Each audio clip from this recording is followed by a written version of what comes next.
Hi friends, welcome back to my channel. Today I am so excited to share with you 5 30-minute meals. These meals are so good, they're so delicious, they come together in 30 minutes or less, and you really can't go wrong with them. So without further ado, let's go whisk up some magic in the kitchen. We're gonna start this week off making pork chicken fried steak. I know that is 3 different meats in one title, but trust me, it is delicious. So we are going to take a bag of pork rinds and just smash it until it becomes like breadcrumbs almost.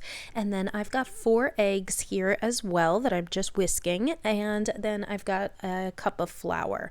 Now, with chicken fried steak, normally you would use a cube steak, so that is what I am using.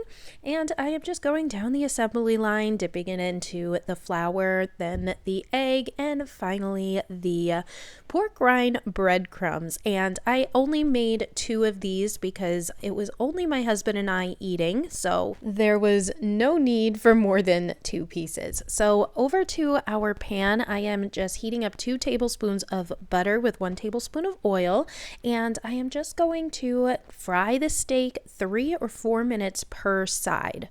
So I did want to mention that this recipe is rendered from a keto recipe. So the only thing that's not keto that I used here is the flour, but this is actually really good when you're on keto as well. I just wanted to mention that. So once our steak is done, we are going to add in 1 cup of heavy cream right into the same skillet along with 1 cup of chicken broth. And we're just going to simmer this for a few minutes until it thickens up, and then add back your steak and just cook for another minute or 2, and that's it. And I served it with some fresh veggies and some potatoes. Like I said, this wasn't keto friendly that I made, but you absolutely can make this keto friendly. Either way, it is super delicious. Next up, we're going to be making Tuscan shrimp, and this was hands down my favorite meal of the week. So first, we're going to make sure our shrimp is nice and dry. I'm going to season it up with a teaspoon of garlic powder and a 1/2 teaspoon of onion powder and a 1/2 teaspoon of black pepper as well. Give that a good mix until all of the shrimp is nice and coated.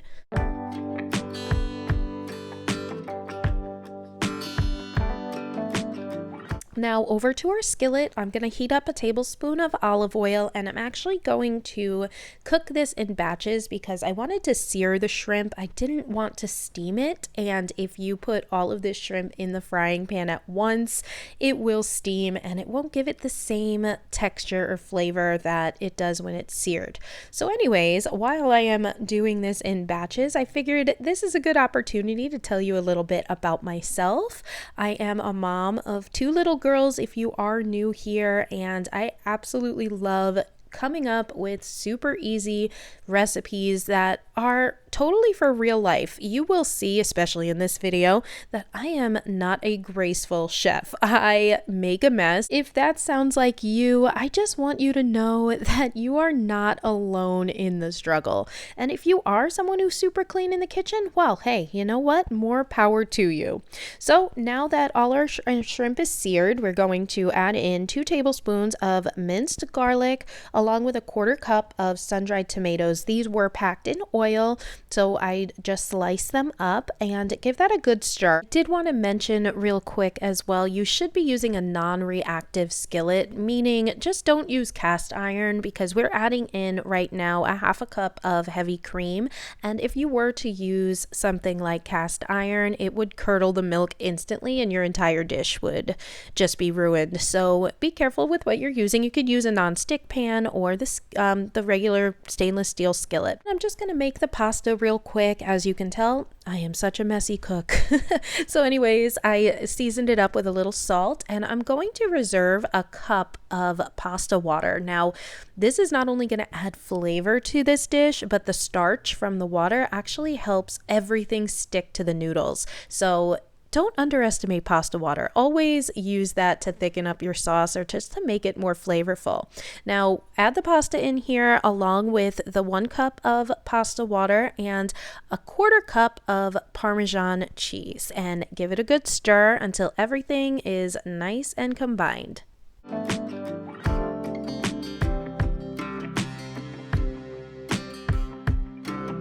And of course, we need some fresh greens in here, and I'm using some fresh basil. I always wait till the end to put that in because it tends to get very dark if you let this cook too long. So this is what it came out like, guys. I'm telling you, it's so good. And who else twirls their pasta with a spoon? Let me know I'm not alone. Next up, we're going to be making loaded Tex-Mex sweet potato fries, and I love this recipe. You can really throw this together in no time. I will suggest to get a different brand of sweet potato fries because these do take like 25 minutes to cook. So just keep that in mind if you want to keep this 30-minute dinner. So anyways, after 25 minutes, I am going to take my fries out. I'm going to top it with some cheese. I've got a Mexican cheese blend here. And then I'm also going to put some rotisserie chicken on here because that's what I had in my fridge. I want you guys to know when I share my recipes, you do not have to copy them for exactly what I do. This is really just to give you inspiration, make things your own, get creative. Now I am going to be putting on some black beans. I did drain them and rinse them. And then I'm going to bake this for about 5 minutes until the cheese is nice and melted. And then we're going to put some more toppings on it because you know what? Why not? So I've got some diced red onions here. We're just going to spread that out. And don't come for me, but I am also going to be adding some green onions. I know I probably should have added cilantro, but I didn't have cilantro, and I don't know, you can never have enough onions. I love onions. If you don't, just don't make it with them. Then I'm also adding on some jalapenos for heat because it can't be Tex-Mex without jalapenos, right? Then I've got some fresh sliced avocado. I was going to put guac on here because I do have some holy guacamole, but I think the avocado looks so much nicer. And then I just diced up 1 small tomato because I felt like you needed that red color in here. And this is what it came out like. You can honestly add whatever you want to this. It was so good.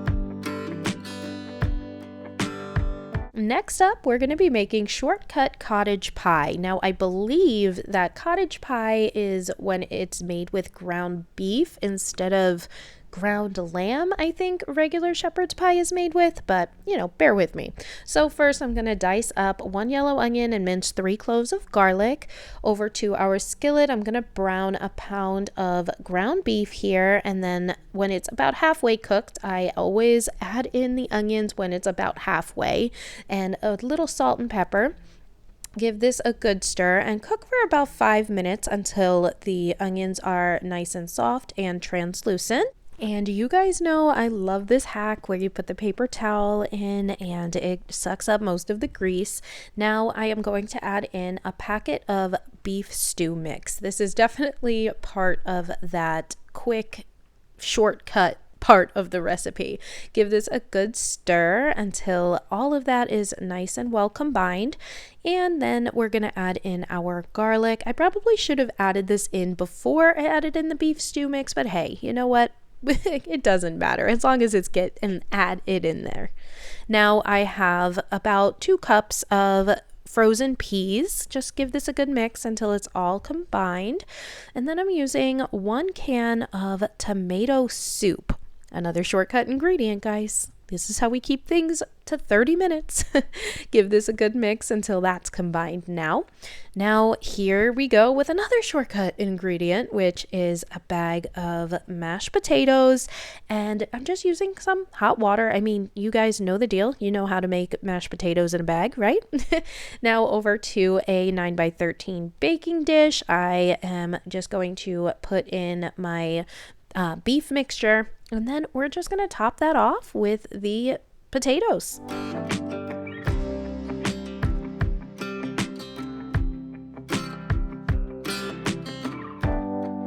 Once you do that, I actually just broiled it for like 5 minutes and topped it with some chives, and this was so easy, guys. I mean, seriously, it was delicious and simple. So let me know if you would try this one. I know it's a little controversial, but I loved it.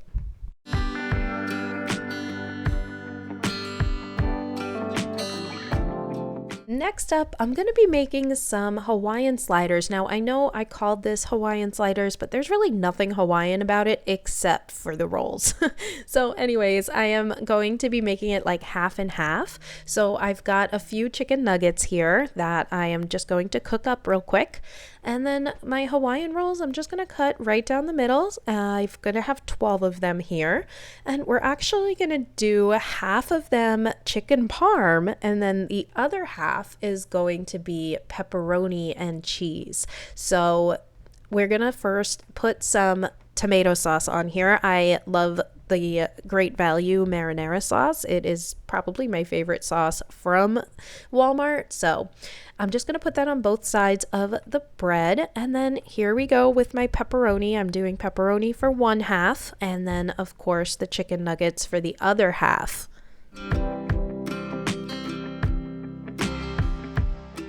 Of course, we need a little bit more sauce on those nuggets to make them very Parmesan style. And I put a little bit on the pepperoni as well. And then just top with some shredded mozzarella cheese. You can use sliced as well. I just had shredded, so that's why I used this one. Now, for the seasoning that's going to go on top of the rolls, I have a tablespoon of olive oil, a teaspoon of oregano, a teaspoon of garlic powder, a tablespoon of Parmesan cheese, and a little salt and pepper. Give it a good mix, and we're just going to brush this all over the top of the Hawaiian rolls.